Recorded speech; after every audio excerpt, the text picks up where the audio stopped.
icyubahiro kigarukire kuko ari ishoboye byose. So the authority and all the praise will come back to him. Reka mbasabe dusome igitabo cya Daniyeli. Let me ask you to read in Daniel. Ibice bibiri. Chapter 2. Umurongo wa 10 kugeza kuri 25. Chapter 2 verse 10 to 25. Ariko njewe ndasoma kubera umwanya ndimo ndatinya umwanya ndasoma gusa verse 25. Because of time I'm only going to read verse 25.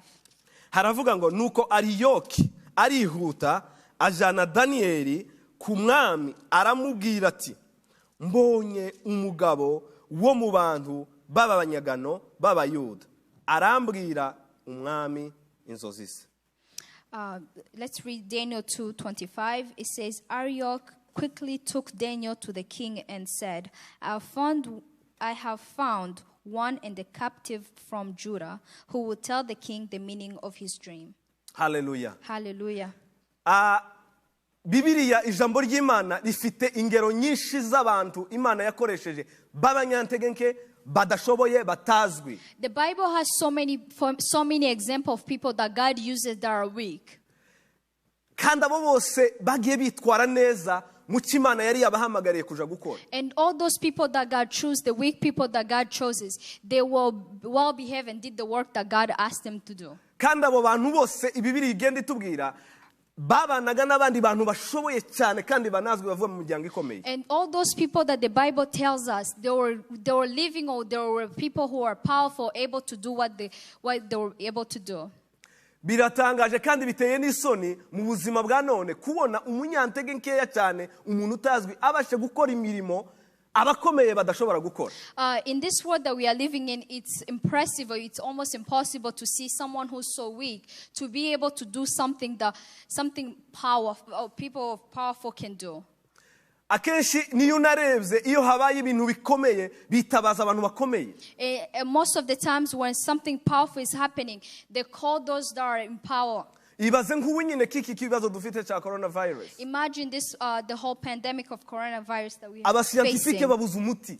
The scientists are not able to find the cure yet. Hakitokeza umuturage wiriya muri Kongo iyo mu cyaro iwacu mu Minembwe reka mvuge gutya. Imagine, and somebody, just someone from Minembwe and who was not a scientist come out of nowhere. Mu Minembwe nta laboratoire bayo. In Minembwe there's no laboratory. Ndavuga kuko ari iwacu wenda sinzi wanyu uvuga. I am not sure where you come from if they do, but I'm saying because that's where I'm from. Ibaze uwo mwana mu Minembwe akavumbura uwo muti. Imagine a kid from Minembwe will have a cure of COVID. Tekereza abascientifique ukuntu babifata abantu bakomeye. Imagine how the scientific would take that. Nguko rero niko no mu bihe bya kera byari bimeze. And that's how back in the days, that's how things were. Imana yegeze ihagurutsa abantu kenshi b'Abanyantege nke batazwi badafite background izwi. God most of the time will use those weak people who are not known or have no background. Kandi abakomeye bahari bicaye ku ntebe. And yet there are people who are powerful are sitting there. Inzobere muri ibyo Imana ishaka gukoresha mw'uwo muntu zihari. God people who are expert in those that God is going to use will be there. Tugize iminsi twiga igitabo cha Dawidi, amateka ya Dawidi na igitabo cha Samuel wa mbere n'uwa kabiri kivuga hejuru y'amateka ya Dawidi. We've been learning 1 Samuel and 2 Samuel, learning about the life of David. Yeah. Iyo urebye uburyo Dawidi Imana yamutoranije, when you see how David was chosen, hariho abagabo bakomeye cyane bari bazi iby'intambara. There are so many other men that were expert of wars ariko Imana ihitamo Dawidi umwana uragira intama. But God chose David, a shepherd of sheep. Abari we ubigihangange abari utsinda igihangange cyane ni ibihangange byo muri Israel. He was the one who won, above everyone in Israel. Yo unyumvishe wari kuvuga ngo amen. If you heard me say amen. Imana yahisemo Dawidi umuntu uciriritse ucoceye kandi hariho ibihangange bikomeye byigiye by'intambara. God uses David, a very weak person, yet there's other people who are so powerful than him. nguko niko Imana izi ikora selection, niko Imana ihitamo. That is God. That's how God selects Uko niko people. Imana recruiting abakozi bayo. That is God. That's how God recruits his workers. Imana or servants. ntizakurecruitinga ihereye kuri degree yawe ufite. God is not going to recruit you based on your degree. Imana ntizaguhamagara ikurikije icubahiro ufite mu muryango. God is not going to recruit you based on how powerful you are in your family. Imana izakurecruitinga bikurikiranye n'intege nke zawe kugira ngo igaragare muri za ntege nke zawe. Hallelujah. God is going to recruit you based on how weak you are in those weaknesses that you are facing. Twasomye igitabo cya Daniyeli. We read in the book of Daniel. Batugaragarije umuhungu w'impunzi. They showed us a man who was a refugee. Umuhungu w'umunyagano plutôt. Umunyagano, like yari yabaye captive, yari yabaye slave. A man who was a slave. Yabaga mu gihugu kitari cyabo. He was living not in his own country. Kandi murabizi ko umuntu atuye mu gihugu kitari cyabo. You know, when you are not living in your own country, hariho uburenganzira bwinshi atabafite. There's so many things that you're not able to do. Mu migani y'ikinyarwanda cyangwa y'ikinyamurenge bazavuga ngo ingenzi ntizigenza ihembe. Bishaka kuvuga ngo iyo uri umushitsi ahantu ta jambo. There's just a little proverb that says that when you are a guest somewhere, you basically don't have a word to say. Ariko twasomye amateka y'uyu mugabo Daniyeli uko yari mu gihugu ari impunzi, igihugu habamo ikibazo kandi kivuye ibwami. So we read in the Daniel that the country that Daniel went to, there has been a big issue, and that came from the kingdom. Kandi icyo kibazo cyari kugera kuri Daniyeli, ndatekereza ko ntabwo bizari bizoroshe kugira ngo kigere kuri Daniyeli ari ugikemura.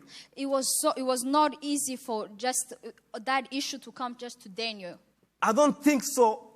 The king can come and bring the issue to the refugee guy or a slave guy. Ntabwo nibaza yuko umwami yari kuza ngo aze kureba Daniyeli w'impunzi w'umucakara uri aho gusa. It is very complicated. Biragoye cyane. A strong person. Umuntu ufite imbaraga cyane. Kumanuka kaza ku bringing issues to someone who is weak. It's so hard for some. Ntabwo bizoroshe kubona umuntu ukomeye kuzana gutura ikibazo umuntu woroheje. It's almost impossible to find a powerful person bringing an issue to a weak person. Haba nawe uhereye kuri wewe. Even starting with you. Ntabwo wifuza kujana n'umuntu mutari muri kategori imwe. So it's sometimes you don't like to walk around people who are not in your category. Akenshi wifuza kujana n'abantu muri high class. Most of the times you like to go with people in high class. Abantu muri kuri level yo hejuru. People who are on the high level. Ntabwo bikunda kuba nubwo wagira ikibazo ntabwo ushaka gutekereza wa muntu w'umukene, uhita utekereza abantu bafite amafaranga. Even when you face a problem, you don't really think about that weak person or a poor person. Uko niko imyumvire y'umuntu imeze. That's how we are. We think of the powerful people. Ariko ijambo ry'Imana twasomye hano, but the word of God that we read here today, ryatubwiye ngo it said, uwo Arioki. He said the Arioch. Yari igisonga cy'umwami. He was a right hand of the king. Ikibazo kimaze kuba muri presidency habaye alerte. When there was an alert in the presidency. Umwami yarose inzozi kandi yazibagiwe.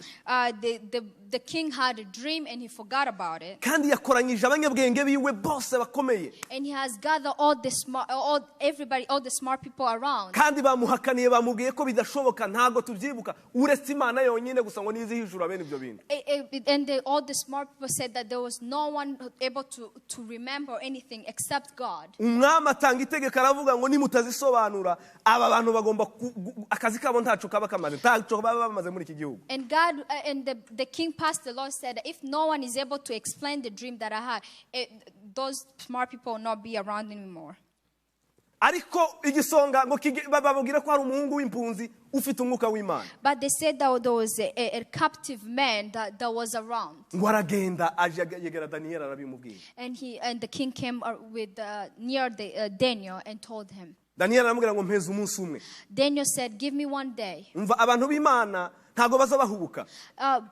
People of God they don't just do things accidentally. Ngo president aragushaka ngo uhite wumva okay yumve ko aba excited kugenda. Yarabwiye ngo stop, give me one day. The king said, Daniel told the king that just give me one day. impamvu yasabye uwo munsi ko ari kugira ngo abanze aje kubaza Imana, aje guconsulta boss, to ask the boss, ari we Imana. The reason why Daniel asked for just that one day is because he needed to consult God. Daniel aragenda arasenga, Imana imuha igisubizo, imuha amaelekezo. Daniel went to God, and God responded to Daniel and told him everything. Bibiliya iravuga ko yaje aje ibwami asobanura umwami inzozi, amubwira ibintu byose byabaye. The Bible said that Daniel came and explained everything to the king about the dreams. Hallelujah. Hallelujah. Imana ikoresha abanyantege nke kugira ngo yiheshe icyubahiro, kugira ngo yigaragaze. God uses the weak so he can show he can manifest his name. Kandi abanyembaraga bahari. Yet the powerful people are there. Iyo usomye mu gitabo cy'abacamanza je pense, I believe when you read in Judge, uzasomamo inkuru za Gideyoni. You read a story about Gideon. Gideyoni yari umwana w'umuherezi muri famiye yabo. Gideon was the last born in his family. Yari umwana uciriritse muri famiye. Murabona umwana w'umuherezi namwe abari utuntu n'utunda aho ngaho just mu rugo. As you know, the last born are just there. Ariko Imana imubonamo ko ari we munyembaraga, ari we muntu uzogarura amahoro muri Israel, ari uzogarura icyubahiro cy'abayuda. But God saw in Gideon that he will be the one bringing peace back in Israel. Imana yohereza marayika imusanga aho yarimo akorera. God sent an angel to Gideon where he was working. Iramubwira ngo wa munyembaraga we. He said, "You powerful person." We yumvaga ko ari umunyantege nke. He felt like he was a very weak person. Iwe yarazi ko ari umwana umuntu uciriritse utazwi. He just thought that he was just a weak person, just a lastborn, just there. Ariko atungurwa no kumva yuko ari umunyembaraga. He was very shocked by the fact that God thought that he was a powerful person. Igisubizo yatanze, the answer that he gave, koko cyaprove ko nyine wa mugani yari umunyembaraga. He was proving that really he was a weak person. Ati nabandi umunyembaraga bene wacu bakaba bari mu gasuzuguro gutya. How would I be a powerful person yet my country is in disaster? Hallelujah. Hallelujah. Imana iramukoresha kandi ibyo yakoresheje yagwanishije n'ibintu byoroheje biciriritse cyane. God used Gideon, yet he was also using very easy things to use. Imana reka nkubwire bene data, Imana ntizaguha imbaraga ufite izindi imbaraga wishingikirijeho. God will not give you power yet even if you when you still have other power. Imana ntizagukoresha imbaraga n'ubushobozi ufite igihe utarumva kuri umunyantege nke, igihe udafite intege nke. When you don't feel like you are a weak person, God will not use you. Kuko Imana ni gukoresha izo mbaraga zawe uzavuga ko ari imbaraga zawe zabikoze. Because if God uses you while you still that power, you feel like you are the one doing the work. Iyo niyo big purpose y'Imana gukoresha ibinyantege nke. That's the purpose of God. He uses the weak and those that are not able. Bibiri ijambo ry'Imana riza rivuga ngo muzirikane guhamagarwa kwanyu ngo yuko abahamagawe bo mwisi atari benshi. The Bible said that take seriously the work that God has called you to do, because not a lot of people are called. Imana ngo nico cyatumye ihitamo abanyantege nke bo mwisi. That is the reason why God uses the weak in this world. Ngo kugira ngo ikoze isoni abishira hejuru. Because so he can show his power to those who act like they have the power. Reka nsubire kuri story ya Dawidi ho gatoyi. Let me go back to the story of David. Abanyeziraheli buriya bari bazi ko insinzi izava mu butegetsi kuko Sawuli yari afite ingabo, yari afite abasirikare bari barize iby'urugamba. The Israelites thought that Abanyeziraheli bari bazi yuko insinzi yabo izava mu butegetsi. The Israelites thought that their powerful thing that was going to happen will come from the higher power. Kandi niko kuri that's expectation y'abantu bose bagira. That's the expectation that everyone has. Iyo ibibazo bikomeye bibaye twese tureba government. When the big issues happen, we all look at the government. Ariko Imana yo tizireba government. God does not look at the government. Imana izireba hahandi hasuzuguritse haciriritse. God look at the weak where no one looks at. Niho Imana iziva. That's where God comes Niho Imana from. izigaragarira. That's where God is show himself. Niho Imana izigaragarira. That's where God show Niho Imana himself. izayigaragariza. That's where we see God. Imana ntizayigaragariza mu banyembaraga. God does not show himself in power. Ubu ngubu Daniyeli iyo bidaca muri Daniyeli ngo asobanura inzozi z'umwami, abanyabwenga n'abapfumu n'abakorikoni bikamenyekana ko aribo basobanuye inzozi. If God did not go through Daniel to show his power, iyi story ntituba tuyigishwa. we will not be teaching about this story right now. N'abanyabwenge bari abanyabwenge. There were smart people in there. Bari babishoboye. They were able to do it. Igitangaza kiri hehe? Where is the miracle? Ariko Imana izihitamwe abanyantege nke But God uses the weak kugira ngo igaragare. so he can show himself. Uyu munsi wa none ko turaririmba intwari z'Imana, Right now we are singing about heroes of God. ko tuvuga ba Yefuta We talk about Jephthah. warwanishe ngo akasaya k'indogobe. He uses a very weak object. Tubona ba Samsoni, We saw Samson. tubona ba Dawidi, We saw David. tubona ba Daniyeli. We see Daniel. Abo ni abantu bose bakomeye mu bwami bw'Imana, Those are the very powerful in the kingdom of God. ariko bari boroheje mu isi twebwe dutuyemo. But on earth that we live in, they were very weak. Impamvu Imana nyamukuru niyo ngiye kurangirizaho, I'm going to finish on this. The main reason, izituma ikoresha ibinyantege nke, the reason why he uses the weak thing ni ukugira ngo ubwayo yigaragarize ko ariyo yabikoze. is for him to show that he's the one who did it. Icya kabiri ni ukubw'inyungu z'ubwami bwayo cyangwa se bw'icubahiro cyayo. And the second thing is for his own interest or the authority of God. Usomye mu gitabo cya Yohana ibice 17 If you read in John chapter 17, verse 3, verse 3, John 17:3. Yesu ibice bitatu. Yesu Jesus, yarimo asezera intumwa. he was doing Sorry, Pharaoh. yarimo ababwira ibizamubaho, yitegura ibizamubaho. He was saying the story of what's going to happen. Ageze aho ngaho arababwira ngo, When he got there, he said, abwira Imana ngo ubu nibwo bugingo buhoraho, this is the eternal life, ko abantu bamenya that people will know ko ari wewe Mana y'ukuri, that you are the God, kandi bakamenya ko ari wowe wanantumye. that you are the one who sent me. Hallelujah. Amen. Imana iteka ryose God all the time, uyitumye umuntu gukora mission runaka, when he sent someone to do a certain mission, ibishaka ngo autorite yayo irengere autorite yayo, he always wants his authority to show. kugira ngo autorite y'Imana igaragare muri cya kintu. So the authority of God will be shown in that certain thing. Binyibutsa Mose ageze imbere y'inyanja. It reminds me when Moses got in front of the ocean. Ubwoko yari ayoboye bwose buhindukira bumubaza, Everyone that were behind him, they looked at Moses. what are we gonna do? Turakora iki? Turakora iki? What are we going to do? Mose nawe arahindukira abaza Imana, what am I gonna do? Also Moses turned to God and said, what am I going to do? Nguko Imana ikushaka. And said what God wants. Izishaka ngo nugera mu kibazo kikuremereye kigukomereye, God always wants, when you face any problem, ntukareba abakomeye, don't look at the powerful people. ntukareba ibyo ufite, Don't look what you have. reba Imana. Just look up to God. Reba Imana yonyine. Look up to God. Wumve kuri nothing. Just feel, wumve ko ntacyo uri cyo. Wumve ko udashoboye. Feel like you are not able to do anything. Uko wumva ko udashoboye, The more you feel like you're not able, niko Imana izagushoboza. the more he will be able Aho to niho use imbaraga you. z'Imana zihera. That's where the power of God shows. Imana yakoresheje Mose iramubaza ngo se ufite iki mu ntoki? God asked Moses, what do you have in your hand? Ntabwo yamubwiye ngo mfite life jackets. He did not say that I have a life jacket. Ntabwo yamubwiye ngo mfite ubwato. He did not say I have a boat. Nta nubwo banatekereje kuvuga ngo bakore umushinga wo kubaka ubwato wenda bugerageze kwambutsa abo bantu bose. They did not even have that thought of saying, oh, let's build a boat so we can help. Ariko Imana yari ifite ubundi bwato butandukanye n'ubwo abantu batekereza. God had a different boat that no one would think of. Agakoni gatoya cyane. Just a small stick. Agakoni gatoya cyane ngo niko yarabwiye ngo rambura hejuru y'inyanja. That's just a small stick. God said that put it on top of the ocean. Imbaraga z'Imana zigaragarira muri ka gakoni gatoya, amazi y'epfo na yaruguru aratandukana.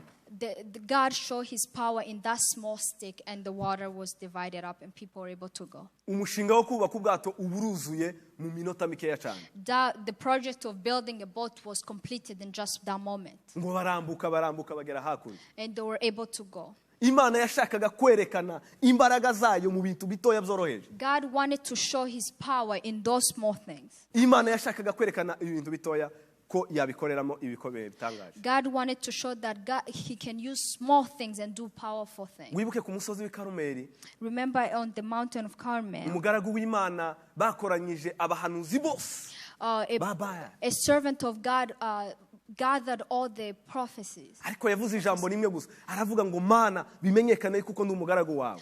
He only said one thing: God, showed that I'm your servant. Niki yakoresheje? Nta zindi strategy yakoresheje. He did not use any other strategy. Yarabwiye ngo bacukure uruhavu bamenemwe amazi, ibitambo by'inyama babimenemwe amazi. Tekereza amazi n'umuriro, mon cher. Imagine water and fire. Ni ibintu bidahura. There are things that they don't match. Ariko umuriro uva mu ijuru, but the fire came from heaven urabitwika, and burned it. Umugaragu w'Imana nta kibiriti yigeze akoresha. The servant of God did not use any match. Nta essence yigeze akoresha. He did not use any gas. Imbaraga z'Imana zigaragara mu bidashoboka, mu bintu biciriritse byoroheje abantu badashobora gutekereza. God's power shows in things that we are not thinking of, things that are almost impossible. Bene data, reka nkubwire gutya ngo, Brethren, let me let you know this. Mumenye yuko imbaraga za intege nke zawe, just know that in your weaknesses, arimo imbaraga z'Imana ziza zikorera. That's where the power of God shows. Imana igukoresha kubera yuko God uses you because you are not able. Imana ikoresha abanyantege nke, abantu badashoboye, batazwi, badafite ubushobozi buhambaye. God uses the weak people who are not able to do anything, kugira ngo yigaragaze, so he can show him, he kugira ngo can icyubahiro manifest cyayo his name, kigaragare. so his authority may remain. Ibyo byose waba uri gucamo, wherever are you going through, bituma urara udasinziriye, that makes you not sleep at night, ndashaka kukubwira yuko hariho imbaraga z'Imana. I want to let you know that there is a power of God. Ushobora kwiyumva ko usuzuguritse, You might feel like you are very not known. ushobora kwiyumva ko udashoboye, You may feel that you are not able. ariko reka nkubwire ijambo ry'ibyiringiro mwene data. Let me let you know this word. Harimo imbaraga z'Imana zikorera muri wowe. There is power that works in you. Imbaraga z'Imana zakoreye muri Dawidi, The power that worked in David, zokorera no muri wowe. that can also Ukabasha kunesha work icyo in you, kigeragezo. and you are able to manifest that. Kandi you reka are ndangize going nkubwira ngo ubunini bw'icyo kigeragezo Let me tell you the biggest thing of that problem that you are going through. ntibisobanuye kunesha kw'ikigeragezo. It does not mean the victory of that problem you are going through. Ubunini bwa Goliyati, The largest of Goliath, ubuhangange bwa Goliyati the power of Goliath ntabwo byasobanuye gutsinda, did not mean that he will win. ahubwo bisobanura gutsindwa kwe. It really means to not be able to win. Hallelujah. Amen. Reka nkwankuraje muri iri jambo. Let me encourage you in this word. Hari umugabo w'umunyazirayeli wavuze ngo, There's a Jewish person that said this. yaravuze ngo nubwo twaba turi weak and defenseless, cyangwa se tudafite imbaraga zo kwihagarara, zo kurwana. If there's a Jewish person that say when we are defenseless, cyangwa se it is true, niko kuri, we are weak turi abanyantege and defenseless, kandi ntago dushoboye kurwana. but the only response to the enemy ariko igisubizo tubwira umwanzi is a resistance. ni ugushobora. Naje nashatse kubibwira ngo iri jambo igisubizo ugomba kuzazoheza ikibazo ufite cyangwa se ikikugoye. The answer you are going to be answering the problems that you are facing. Uzukibwira ngo nubwo ndi umunyantege nke ndashobora guhangana nawe kubw'imbaraga. Tell that problem that even if I'm not able to fight, ariko igisubizo ngomba kuguha ni resistance. The answer I'm going to give you is resistance. Iyo ufite resistance ndakubwiza ukuri ubu ufite amahirwe 99% gutsinda ikigeragezo. When you have resistance, you have a chance of 99.9% to win that problem. Hallelujah. Hallelujah. Mucika intege bene data. Don't give up. Mukomere. Be strong. Uri umunyembaraga. You are a powerful person. Izo ntege nke zawe Imana yazimultiplyamo ukaba umunyembaraga.